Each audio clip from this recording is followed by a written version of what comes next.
Welcome to Universitas Brawijaya, Malang, home to over 60,000 students and a hub of innovation, dedicated to building up noble future. Established on September 4th, 2008. Selamat pagi dan salam sejahtera untuk kita semua. Nama saya Dr. Hewan Andreas Bandang Hardian, Master of Veterinary Science. Saya adalah dosen pengampu sekaligus koordinator mata kuliah dari Patologi Sistemik Veteriner yang merupakan salah satu mata kuliah wajib di Fakultas Kedokteran Hewan Universitas Brawijaya dengan kode PKH 62412. Mata kuliah ini memiliki bobot SKS sebanyak 3 SKS, 2 merupakan kuliah tatap muka, dan 1 SKS merupakan praktikum. Mata kuliah ini dilaksanakan pada setiap semester genap dan menyumbang dari 4 CPL Prodi atau program studi dasar, yaitu yang pertama adalah mampu menyimpulkan kondisi hewan sakit dan sehat melalui gambaran anatomis, fisiologis, gejala klinis, dan perubahan patologis. Yang kedua, mahasiswa diharapkan mampu menguasai ilmu-ilmu kedokteran hewan sehingga secara konseptual dapat menyimpulkan kondisi hewan sehat dan sakit. CPL yang ketiga adalah mahasiswa mampu mempertanggungjawabkan secara akademik serta menyusun rancangan konsep secara mandiri maupun kelompok kerja di bawah bimbingan dosen ataupun supervisi. Yang keempat adalah mahasiswa diharapkan memiliki etika dan moral yang tinggi, berjiwa mandiri, unggul dan bertanggung jawab, serta memiliki jiwa kepemimpinan dan mampu berkomunikasi untuk keperluan medis veteriner secara lisan maupun tertulis. Keempat CPL tersebut telah memenuhi dari 3 aspek skill dasar, yaitu dari aspek kognitif, aspek skill atau keterampilan, dan aspek afektif. Mata kuliah ini juga diturunkan menjadi 8 CPMK yang lebih spesifik mengarah pada disiplin ilmu patologi anatomi, yaitu yang pertama adalah mahasiswa mampu mencari dan mengidentifikasi berbagai perubahan patologi secara makroskopik maupun mikroskopik. Yang kedua, mahasiswa mampu menganalisa, membandingkan, dan menyimpulkan suatu diagnosis berdasar perubahan patologi yang spesifik pada setiap sistem organ. Dan yang ketiga, mahasiswa mampu menjelaskan dan menunjukkan perubahan patologi makroskopik dan mikroskopik sistem organ pada ikan dan reptil. Yang keempat, mahasiswa mampu menjelaskan dan menggambarkan patogenesis suatu penyakit hingga menunjukkan manifestasi perubahan patologi anatomi. Yang kelima, mahasiswa mampu menentukan suatu diagnosis morfologi berdasar perubahan patologi anatomi. Yang keenam, mahasiswa mampu dan terampil mendemonstrasikan penggunaan mikroskop dengan baik dan benar, karena ini merupakan alat dasar pada patologi anatomi dan diagnosis berbasis patologi anatomi. Yang ketujuh, mahasiswa mampu bekerja dalam kelompok, berkomunikasi dengan efektif, dan mengemukakan pendapat dalam bentuk lisan maupun tulisan. Dan yang kedelapan, mahasiswa mampu menunjukkan etika dan moral akademis yang baik. Dari ke-8 CPMK tersebut akan diuraikan kembali menjadi 2 sesi, yaitu kuliah tatap muka dan praktikum. Masing-masing kuliah tatap muka akan membahas masing-masing sistem organ yang ada di dalam dunia veteriner untuk kelompok mamalia dan unggas, serta reptil dan ikan. Sedangkan untuk praktikum sendiri, kegiatan akan berfokus pada pengamatan histopatologi dari suatu organ yang mengalami penyakit pada setiap sistem organ pada spesies mamalia, unggas, ikan, dan reptil. Dan setiap praktikum dan juga kuliah akan diakhiri dengan presentasi case study dan juga presentasi dari team-based project yang merupakan sistem pembelajaran kolaboratif dan tutor sebaya dari masing-masing mahasiswa untuk mahasiswa yang lain. Format penilaian kuliah dan praktikum memang diterapkan pada mata kuliah ini dengan SKS 2:1 adalah dengan menerapkan total bobot kuliah 66% dan total bobot praktikum adalah 34% dengan pembagian sebagai berikut. UTS dan UAS akan masing-masing menyumbang 10% dari total nilai yang didapat oleh mahasiswa. Kemudian disusul dengan case study 33%, kuis 8%, kedisiplinan dan keaktifan 5%. Nilai total praktikum atau UAP adalah 17%, nilai team-based project adalah 17%, sehingga nilai totalnya akan menjadi 100%. Dalam kegiatan kuliah tatap muka maupun praktikum, terdapat project atau yang kita sebut sebagai pembelajaran kolaboratif yang kita namakan sebagai case study dan juga team-based project. Pada kuliah, mahasiswa akan diajak untuk mempelajari kembali penyakit-penyakit strategis yang ada di Indonesia, serta melihat bagaimana perubahan patologi yang terjadi pada organ-organ yang terlibat dalam penyakit tersebut. Mahasiswa akan dibagi menjadi beberapa kelompok, dan masing-masing kelompok akan memberikan presentasi, serta menjelaskan kepada kelompok yang lain terkait dengan apa yang mereka temukan dari referensi dari penyakit-penyakit strategis yang kemudian ditemukan di Indonesia. Sedangkan untuk praktikum sendiri, kita sebut sebagai team-based project, di mana mahasiswa akan mencari perubahan-perubahan patologi anatomi pada setiap sistem organ, serta menjelaskan bagaimana perubahan makroskopik serta deskripsi histopatologisnya. Mahasiswa akan tetap dibagi menjadi beberapa kelompok, dan masing-masing kelompok akan menjelaskan kepada mahasiswa yang lain, sehingga mereka akan saling berbagi informasi, serta tetap disupervisi oleh dosen ataupun asisten praktikum yang bertugas. Demikian penjelasan dari saya terkait dengan RPS patologi sistemik hari ini. Oke, selamat pagi teman-teman semuanya. Selamat datang di mata kuliah patologi sistemik veteriner. Saya Andreas Badangadian, saya adalah koordinator mata kuliah untuk sesi yang satu ini. Dan hari ini saya akan memberikan sedikit pengantar dan induksi terkait dengan RPS, rencana pembelajaran semester, dan juga terkait dengan materi yang akan kita dapatkan selama satu semester ini. Oke, jadi ini merupakan mata kuliah yang menjadi sambungan dari mata kuliah yang sudah kalian dapatkan, yaitu patologi dasar veteriner, yang notabene merupakan perubahan dasar ketika teman-teman mendapatkan perubahan patologi anatomi, atau istilahnya apa yang tampak secara visual dan itu merupakan gangguan dalam medis veteriner. Oke. Nah, apa yang kemudian membedakan antara patologi anatomi dasar dan juga patologi sistemik? Jadi kalau kemudian di patologi dasar, kita hanya mengenal yang namanya perubahan patologi, di mana di situ ada nekrosis, ada degenerasi, ada anomali, dan sebagainya. Yang notabene kemudian tidak membicarakan terkait lokasi organnya.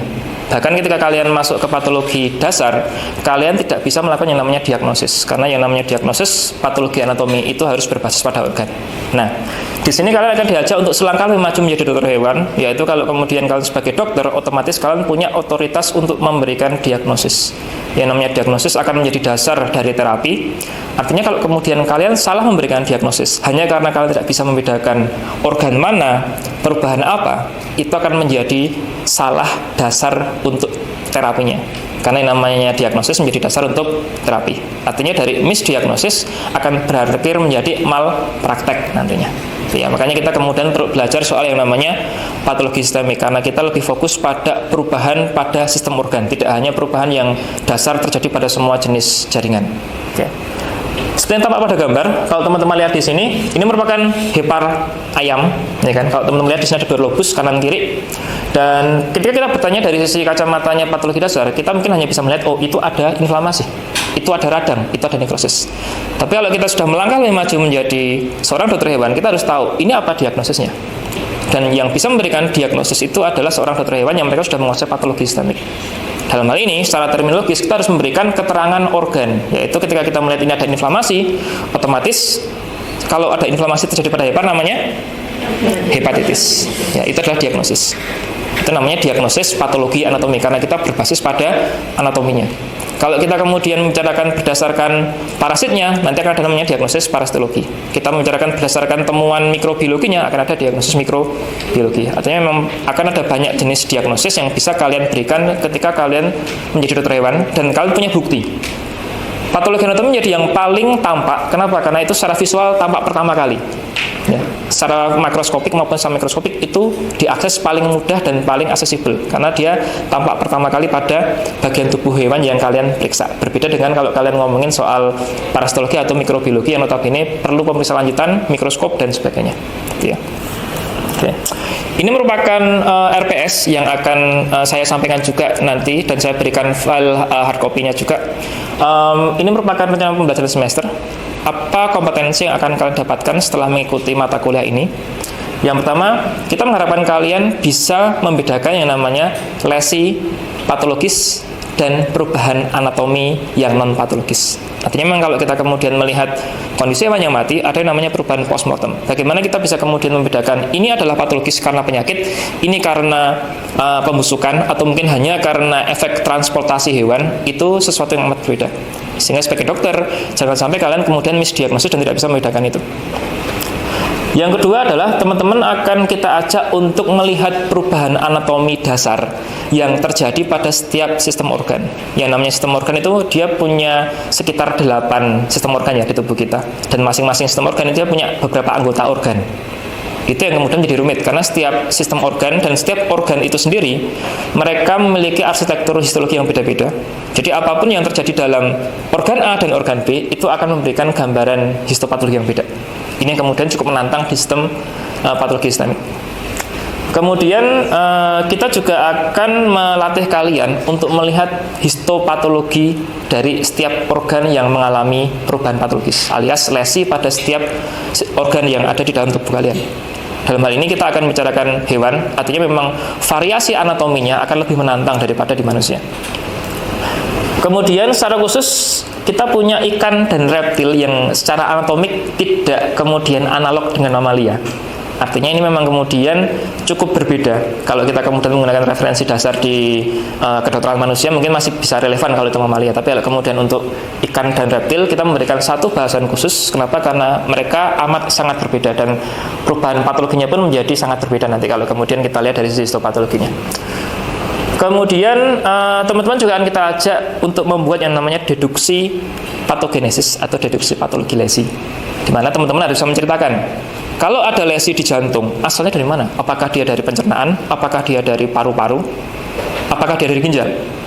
Kita bisa kemudian memprediksi jalannya penyakit ketika kita menguasai patologi sistemik. Karena namanya sistemik, otomatis dia tidak hanya pada satu sistem organ saja. Dia pasti akan terhubung, entah itu lewat pembuluh darah, entah itu lewat syaraf, entah itu adalah kontak langsung. Jadi ketika kemudian teman-teman melakukan pemeriksaan kesehatan atau bahkan melakukan nekropsi atau otopsi, dan teman-teman menemukan lebih dari satu lesi dalam beberapa organ sekaligus, kita bisa kemudian membuat cerita dari mana datangnya itu lesi, dari mana datangnya itu etologi atau etiologinya. Kemudian yang terakhir yaitu adalah menentukan diagnosis morfologi atau diagnosis patologi anatominya. Karena ini merupakan materi terakhir dari patologi anatomi di putaran ini, dan kita harapkan teman-teman sudah bisa membuat yang namanya diagnosis selangkah lebih maju untuk menjadi seorang dokter hewan. Nah, bobot SKS-nya ada 3 SKS, 2 untuk kuliah dan 1 untuk praktikum. Artinya memang sepertiga nilai akan disumbang oleh praktikum nanti, dan 2/3-nya oleh kuliah.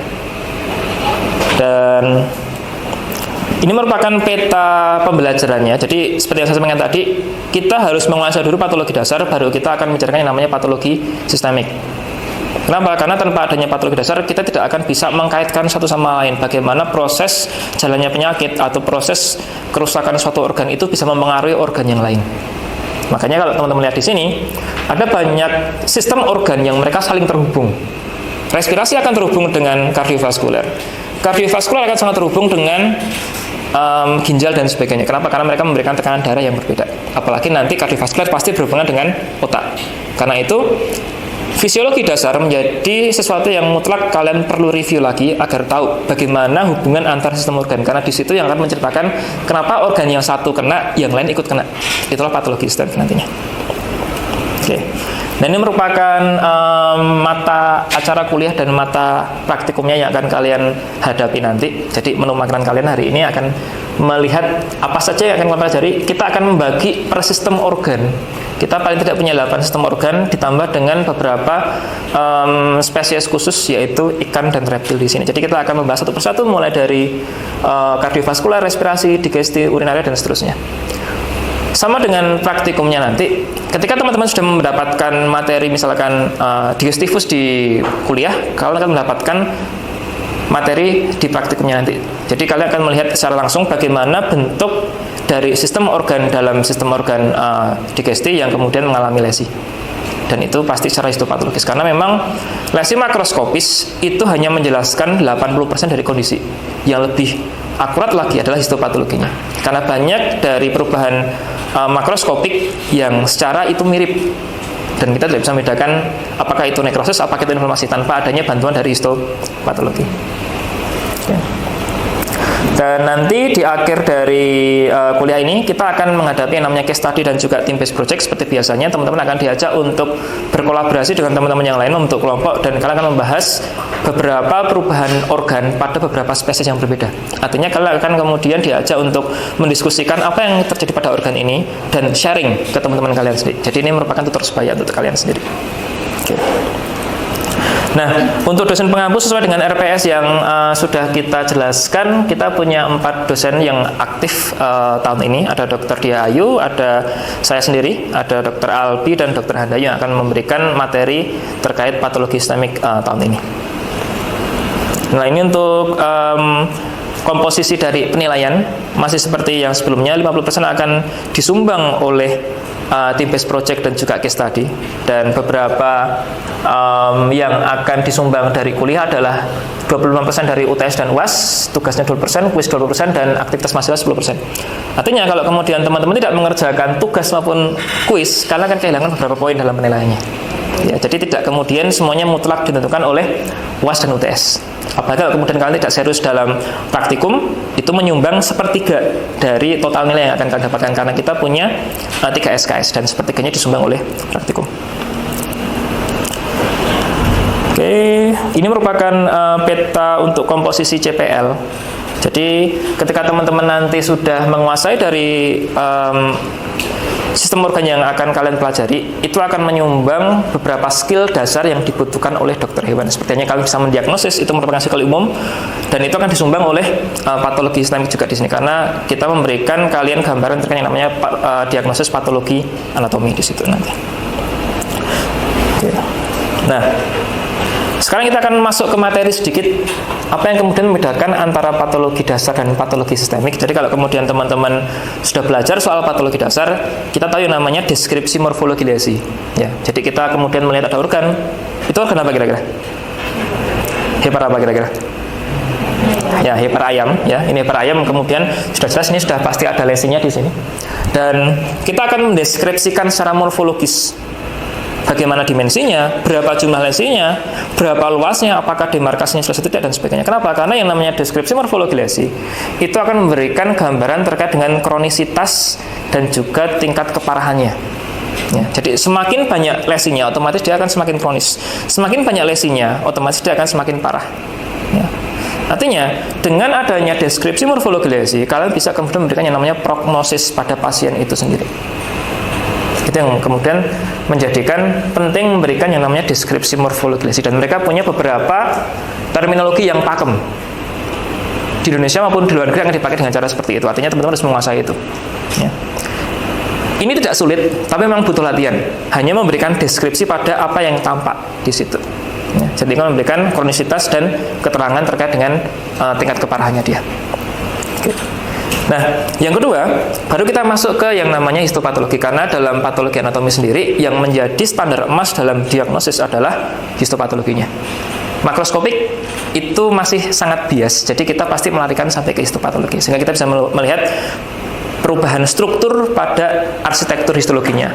Kalau teman-teman sudah menguasai histologi dasar yang paling awal, otomatis ketika ada yang berubah, ya harusnya tahu dong apa yang kemudian berubah di situ. Nah, pertama, kalau kemudian kita ingin memberikan diagnosis histopatologi, identifikasi itu organnya apa. Karena kita sudah mempelajari histologi dasar, otomatis kita tahu beberapa organ itu mereka memiliki arsitektur khusus. Misalkan di ginjal ada glomerulus, di pulmo dia ada alveoli, di jantung dia ada otot miokardium, dan sebagainya. Baru kemudian komparasi. Kalau kalian sudah tahu yang mana yang normal, otomatis kalau ada sesuatu yang tidak normal, harusnya ketahuan. Karena itu sesuatu yang tidak muncul dalam kondisi yang normal. Baru kemudian kalian berikan diagnosisnya. Nah, di diagnosisnya yang kemudian akan kita pelajari untuk 1 semester ini, teman-teman akan kemudian kita ajak melihat bagaimana komponen yang tidak normal. Apakah ada tambahan sel radang di situ? Apakah ada area yang hilang di situ sehingga dia mengalami nekrosis, dan sebagainya. Ya, jadi ini merupakan ekspektasi kami. Kalau kalian sudah lulus dari patologi sistem veteriner, kalian bisa memberikan yang namanya diagnosis histopatologi di sini. Dan yang terakhir terkait dengan patogenesis. Jadi ketika kita bisa mendeskripsikan bagaimana patogenesis suatu lesi, kita bisa memperkirakan dari mana datangnya suatu penyakit.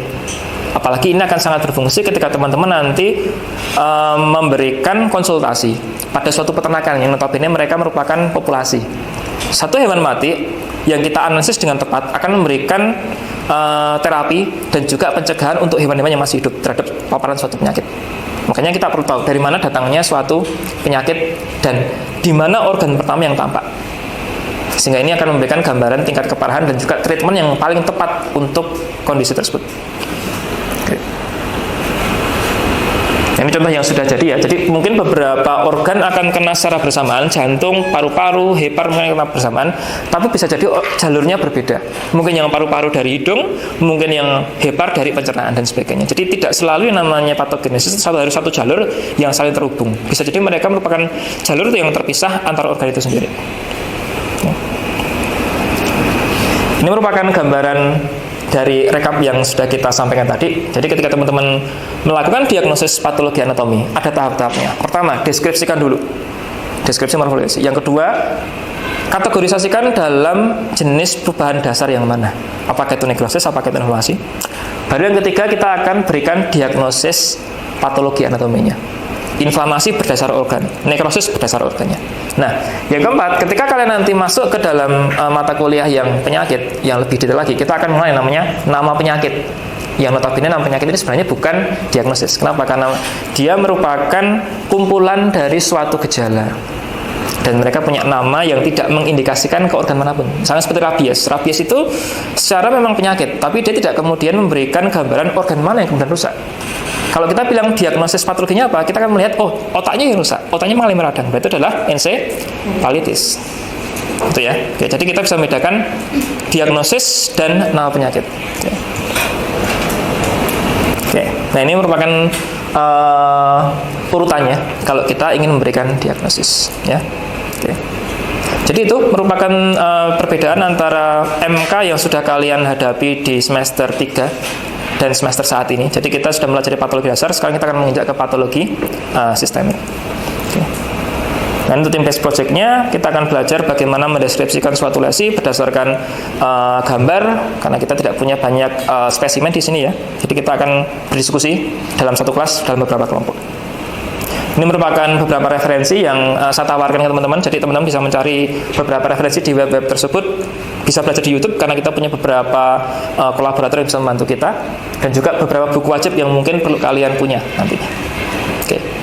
Mungkin itu saja untuk saat ini. Ada pertanyaan atau ada diskusi, saya persilahkan. Baik, saya izin bertanya dokter, kan udah disampaikan ini merupakan beberapa bahan ajar. Kemudian untuk dari praktikumnya sendiri, tadi kan sudah disampaikan ada di RPS. Apakah disediakan juga modul praktikum begitu dokter untuk menunjang pembelajaran selama melakukan praktikum? Terima kasih dokter. Oke, baik, terima kasih atas pertanyaan. Ya, untuk modul praktikum akan kita sediakan, tapi kita sediakan dalam bentuk soft file nanti. Artinya memang setiap praktikum kita akan punya satu modul khusus seperti halnya pada patologi dasar kemarin. Kita di patologi sistemik juga punya. Nanti akan kita siapkan dan kita akan sampaikan ke koordinator kelasnya. Gitu ya. Oke. Ada lagi pertanyaan? Baik, mohon izin bertanya dokter. Tadi sudah dijelaskan terkait dengan penilaian di akhir itu akan diadakan diskusi case study. Nah, yang ingin saya tanyakan adalah apa saja poin yang perlu dibahas pada makalah case study, kemudian apakah setiap dosen pengampu itu berbeda-beda untuk bentuk case study-nya. Terima kasih dokter. Oke, baik, terima kasih atas pertanyaannya. Ya, untuk yang case study akan saya detailkan lebih lanjut. Nanti sebenarnya sudah ada di dalam RPS lebih detail ya, tapi secara garis besar format yang akan kalian buat adalah makalah dan juga PowerPoint presentasi. Ya, jadi untuk kemudian tim based project maupun yang case study sama sebenarnya. Tapi untuk yang case study ini khusus kita berikan dalam analisis penyakit strategis di Indonesia. Misalkan antrak, rabies, avian influenza dan sebagainya. Ya, dan di situ kalian membahas etiologinya seperti apa, sistem organ inflamasi seperti apa, bagaimana makroskopiknya, bagaimana histopatologinya, itu saja. Dan juga patogenesisnya nanti. Dan kalian akan sampaikan ke teman-teman kalian di depan nanti di akhir dari semester ini, sehingga kalian punya pengetahuan terkait dengan penyakit-penyakit apa saja yang merupakan penyakit strategis, yaitu penyakit yang memberikan dampak ekonomi tinggi di Indonesia. Ya, jadi kita tidak perlu kemudian muluk-muluk tahu banyak penyakit di luar negeri, tapi kita perlu tahu dulu apa sih yang kemudian menjadi masalah di Indonesia, gitu ya. Oke. Ada lagi pertanyaan?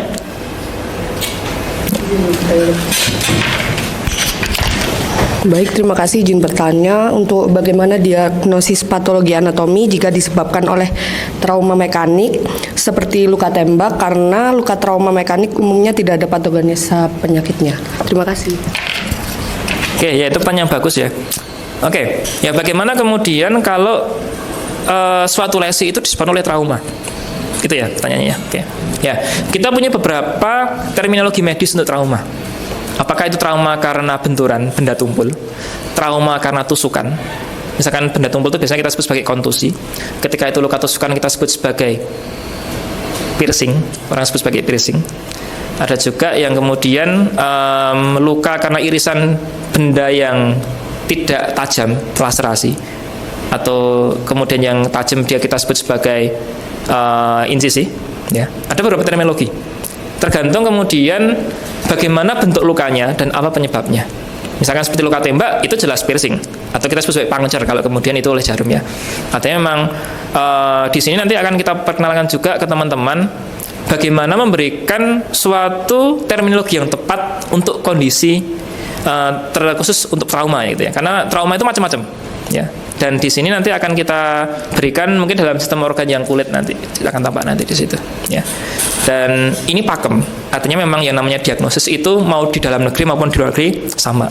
Artinya teman-teman harus menguasai itu. Nanti akan kita jelaskan satu persatu. Kalau kemudian kondisinya seperti ini namanya apa, kalau kondisi seperti itu namanya apa. Dan itu membutuhkan yang namanya deskripsi morfologi lesi. Makanya itu menjadi penting di awal. Gitu ya. Oke. Ada lagi pertanyaan? Cukup? Oke, kalau sudah cukup, mungkin saya cukup sekian. Saya ucapkan terima kasih buat teman-teman semuanya untuk bisa hadir dalam kuliah kita pagi ini, dan semoga bisa memberikan manfaat untuk mengantar teman-teman masuk ke mata kuliah patologi sistemik veteriner. Oke, demikian dari saya. Terima kasih dan selamat pagi. Selamat pagi.